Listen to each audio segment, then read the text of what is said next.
100 years ago, monsters known as Titans suddenly appeared out of nowhere and started eating most of civilization. The people that managed to escape built 3 massive concentric walls to protect a peaceful area where humanity could start over and stay safe. The year is now 858, and Armin is working at his parents' shop in the poor district when he hears his friend Aaron has lost his job again. Armin decides to pay him a visit, and on his way out, he bumps into a little boy with a squealing device that is now broken. It was Armin who built it, and now he promises he will repair it soon. Afterward, Armin picks up Mikasa and together they go looking for Aaron, only to find him standing on part of an old missile. Armin thinks it's dangerous to go near it, but even if it actually isn't functional, Aaron wouldn't have minded blowing up this whole place. Mikasa scolds Aaron for always losing his jobs, but Aaron responds by asking them if they truly are happy with their current lives. Armin admits he would like to build more gadgets, but that's sadly illegal. Mikasa doesn't know what to answer, so Aaron reminds them that the interior walls are populated with rich people and wonders if they want to move there or leave to the outside world, because he doesn't like the idea of staying here forever. Then Aaron begins kicking the missile, and when the dirt falls off, they discover a drawing of the ocean, which they never saw before. Mikasa's dying to see the ocean someday, so Aaron drags his friends to the base of the wall by sneaking around the guards at the outpost. The trio stares at the wall with awe, especially Mikasa because she's never been so close to it. When the wind picks up and she shivers, Aaron gives her his scarf. Mikasa then admits she isn't ready to leave the walls and Armin reminds them that the outside world is infested with Titans, but Aaron isn't sure they should even believe in Titans at all since they haven't seen one in a century. Aaron gets ready to climb the wall, but at that moment the guards see them and try to arrest them. When they grab Mikasa, Aaron gets angry and begins fighting back, but the brawl is interrupted by Captain Suda, who has known Aaron for a while. Suda explains that the military is forming a new branch that will journey outside the walls and invites Aaron to join the new group so he can finally reclaim the land beyond the wall, an idea that is very appealing to Aaron. Suddenly the ground starts shaking and a loud roar can be heard as a colossal Titan appears by the wall. Suda and the teens can't believe a Titan can be taller than the wall and they begin running away as the colossal Titan begins kicking to create a hole in the wall. Debris begins falling all over the place and Suda orders his men to get the cannons ready while a bunch of regular-sized Titans appears and begins entering the area through the hole. The guards immediately open fire, but it's pointless because the Titans' injuries heal quickly. With nothing to stop them, the Titans begin devouring the soldiers, causing a guard to use a gun to end things for himself to avoid getting chewed on. The trio runs back to town, but the Titans also move there to crush the buildings and eat the citizens, including Armin's father.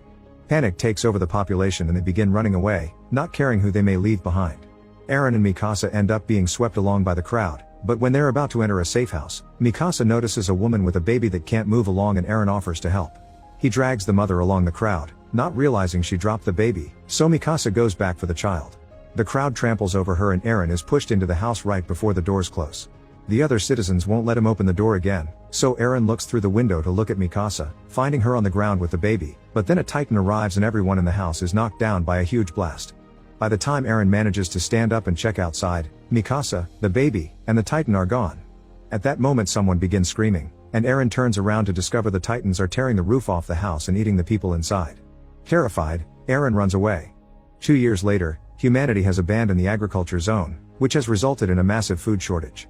Aaron has joined the scout regiment, and Director Kubal informs the team that their job is to restore the outer wall in order to reclaim the farmlands.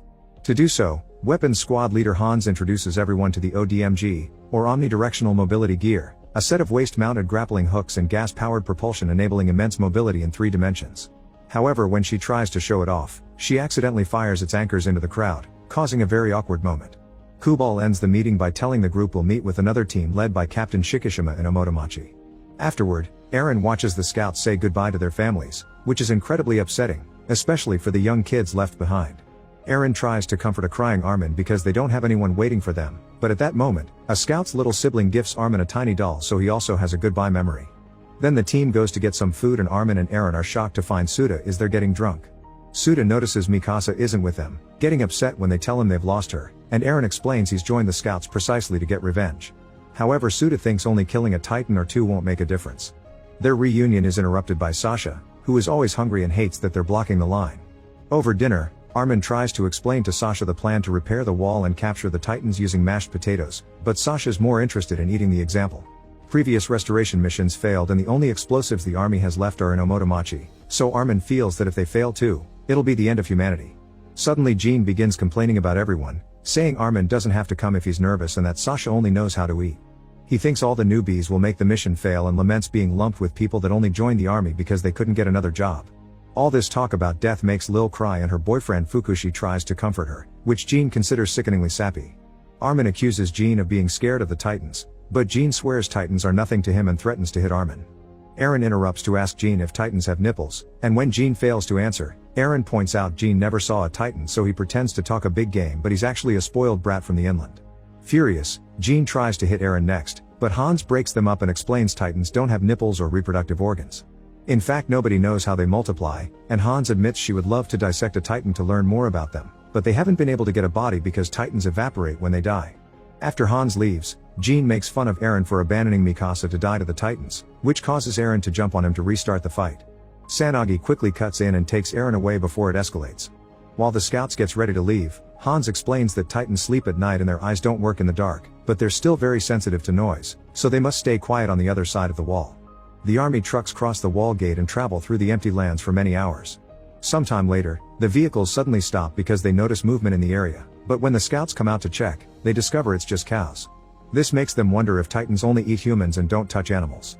The group decides to get going, but Iana swears she can hear a baby crying and goes to investigate, so Eren follows her. The duo enters the ruins of a building and suddenly feel something wet falling on their heads. They look up and discover it's the drool of a baby Titan, who is also the one crying.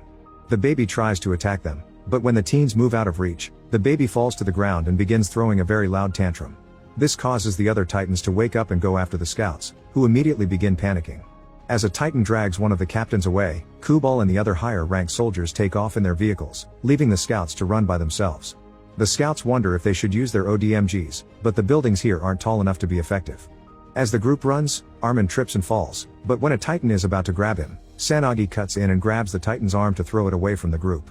After lots of running, the scouts finally make it to Omotomachi, only to find their way blocked by a Titan. Eren looks up at the monster and tries to remember Han's classes when she explained how to use the ODMGs to attack the Titan's only weak spot, which is the back of their necks. Suddenly another scout shows up and quickly kills the Titan using the methods Hans had explained. This is the legendary Captain Shikishima. All the scouts are in awe at his skills, only to be quickly distracted by another Titan approaching. This Titan is also quickly defeated by a new scout, who turns out to be Mikasa. Eren and Armin are incredibly shocked, but before they can say something, Mikasa leaves with Shikishima. Moments later, everyone reunites at the camp, and Shikishima shows Kubal all the explosives they've guarded well from the Titans while all the wounded scouts are given treatment.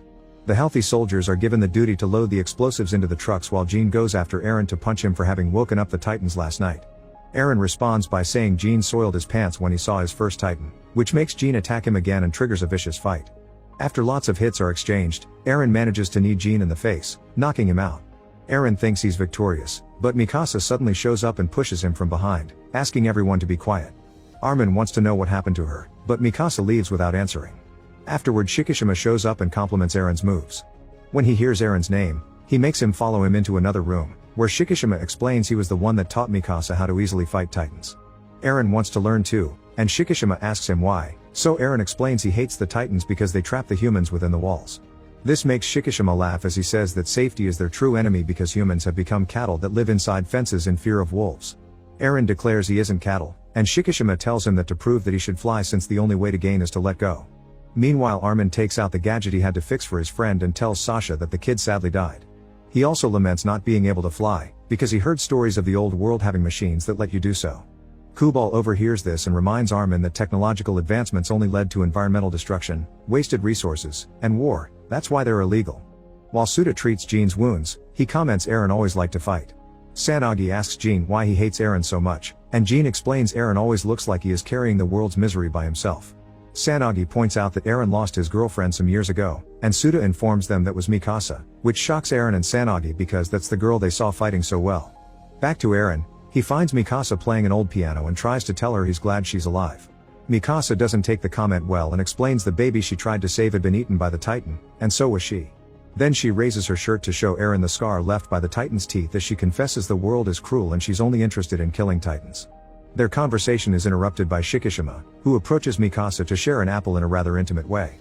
Shocked, Eren runs outside and begins screaming in frustration until he's stopped by Iana, who reminds him this can attract more Titans. Then Iana takes him away to chat in a private spot, and they accidentally see Fukushi and Lil getting frisky. Iana shares the fact she has a daughter back home, and that she joined the military in exchange for child support. Suddenly she starts getting too close, asking Eren to get busy with her, but Eren freezes when he sees an eye through a hole in the wall. The Titan smashes through the wall and immediately grabs Yana to eat her while Hans notices there's a whole group of Titans incoming and raises the alarm. Eren and the other scouts grab their ODMGs and rush to the rooftops while Shikishima and Mikasa begin fighting the Titans, killing a bunch of them with no issues. Sanagi stays on the ground because he uses his axe to wound the Titans' legs and make them fall. Some of the newbies try to attack with the ODMGs, only to end up being eaten. Kubal orders his men to defend the explosives at all costs, unaware a mysterious masked person is watching him. Sasha and Armin are still on the ground, and while looking for cover, they find Lil clinging to Fukushi's body. Suda also arrives and Lil asks him to treat Fukushi, but Suda tells her he's dead and takes her away instead. While Armin and Sasha decide to get away from this hell, Hans notices one of the trucks with the explosives is being stolen by the masked person. Hans immediately makes the scouts go after it, and Lil manages to land on top of the vehicle to light the explosives. Then she enters the driver's cab and tries to take over the wheel, but the thief fights her for it. After lots of struggle, Lil manages to kick the thief out of the vehicle and drives it toward the Titans so she can have her revenge. The explosives go off when the truck crashes against the Titans, killing a bunch of them and Lil as well. Now they don't have any explosives left. On the roof of a building nearby, Eren watches with frustration how the remaining Titans continue to eat the soldiers. Jean is hiding on this roof too and says this is hell, so they should run. However, Eren remembers Shikishima's words and angrily tells Jean he refuses to live like cattle forever before he jumps away with his ODMG to fight the Titans. Shikishima is standing on the roof of another building and tries to guide Eren, telling him to fly toward them without fear. Unfortunately, Eren's determination isn't enough because he still lacks experience. He does manage to kill one Titan, but his blades still break and he accidentally flies into another Titan's mouth, where a single bite is enough to take Eren's leg before the Titan spits him out. Seeing Eren is useless, Shikishima leaves.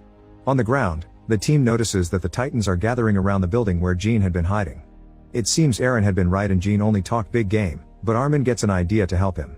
The scouts begin firing flares and making noise with various objects to get the Titans' attention, and when one of the Titans comes after them, Sasha blinds it by shooting arrows into its eyes at the same time Sanagi cripples it by attacking its legs. This distraction is enough for Jean to finally jump off and use the ODMG to land the final strike on the Titan's neck. Meanwhile, Mikasa continues to fight the Titans and discovers Eren's unconscious body, but she decides to leave him because fighting is more important. Back to the team, everyone begins running away, but Armin freezes when Jean tells him Eren is dead. This allows a Titan to surprise him from behind and capture him. At that moment, Eren regains consciousness and sees Armin is about to be eaten. Sasha tries to make the Titan drop Armin by shooting arrows at it, but they're barely a tickle for such a beast. Sanagi and Jean also try to attack, but their efforts are pointless. Then the Titan puts Armin in its mouth and Eren makes an effort to jump on one leg to land on the Titan's lips to try to save his best friend. Pulling with all his strength, Eren manages to take Armin out of the Titan's throat and throw him away right before the Titan closes its mouth, which causes Eren to lose his arm. After falling down the Titan's throat, Eren lands in the stomach and finds Yana's body, causing him to have a total breakdown. Meanwhile, the scouts gather on top of the same building and Hans informs them Kubal left with his inner circle, which means they're probably being used as bait. Mikasa arrives as well and Armin gives her Eren's arm as he explains what happened. This deeply hurts Mikasa, but she bottles up her pain and goes back to fighting so she can open a path for the others to escape. Since everyone is now watching her, they don't notice Eren's arm beginning to expel steam. Mikasa kills a bunch of Titans in quick succession but her equipment soon runs out of gas and she falls to the ground, landing near the Titan that ate Eren. Thinking about her childhood memories, Mikasa gets ready to fight until the end, but at that moment the Titan begins to contort in pain and suddenly, two huge hands come out of the Titan's mouth.